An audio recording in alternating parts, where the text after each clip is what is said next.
नमस्कार दोस्तों, आज मैं आपको बृहस्पतिवार व्रत की कथा सुनाने जा रही हूँ।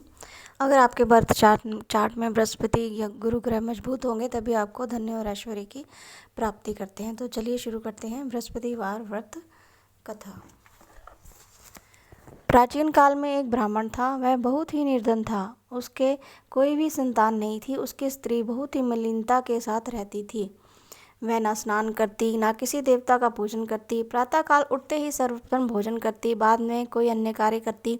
इससे ब्राह्मण देवता बहुत ही दुखी थे।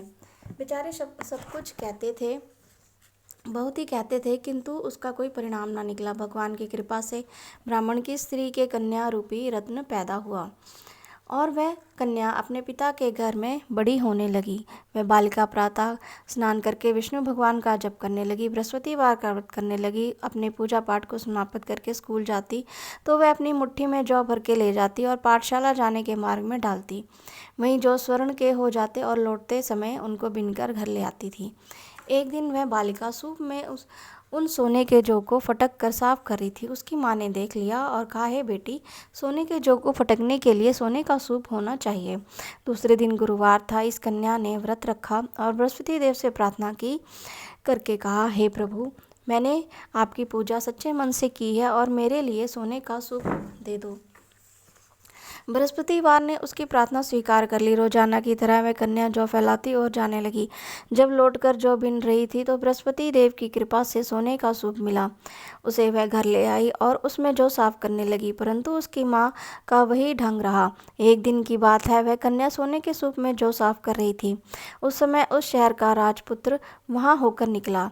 इस कन्या के रूप को और कार्य को देखकर मोहित हो गया। तब अपने घर आकर भोजन तथा जल त्याग कर उदास होकर लेट गया। राजा को जब इस बात का पता लगा तो अपने प्रधानमंत्रियों के साथ अपने पुत्र के पास गए और बोला, हे बेटा, तुम्हें किस बात का कष्ट है?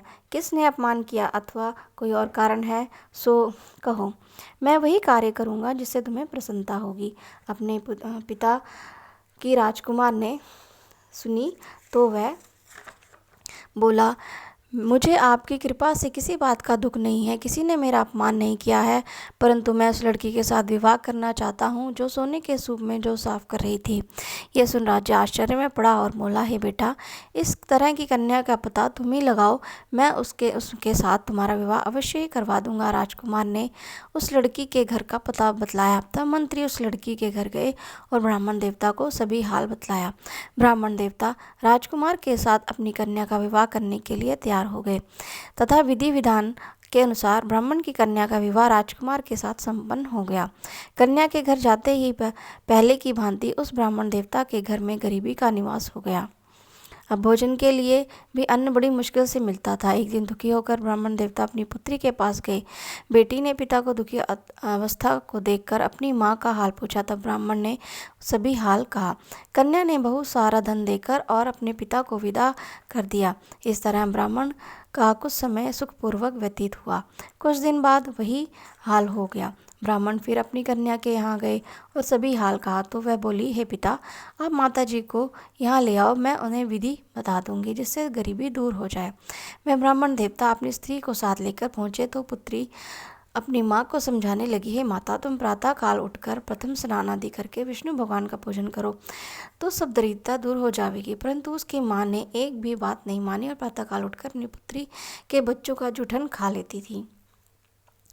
एक दिन उसकी पुत्री को बहुत गुस्सा आया और एक रात कोठरी के सभी सामान निकाल दिया और अपनी माँ को उसमें बंद कर दिया। प्रातःकाल उसमें से उसे निकाला तथा स्नान आदि करा के पूजा पाठ करवाया तो उसकी माँ की बुद्धि ठीक हो गई और फिर प्रत्येक बृहस्पतिवार को व्रत रखने लगी। इस व्रत के प्रभाव से उसकी माँ का भी बहुत ही धनवान और तथा पुत्रवती हो गई। उसकी माँ भी बहुत धनवान हो गई। बृहस्पति जी के प्रभाव से स्वर्ग को प्राप्त हुई। वह ब्राह्मण भी सुखपूर्वक इस लोक में सुख भोग कर स्वर्ग को प्राप्त हुए। जय श्री विष्णु। अगर आपको मेरा वीडियो अच्छा लगा हो तो प्लीज़ सब्सक्राइब करें।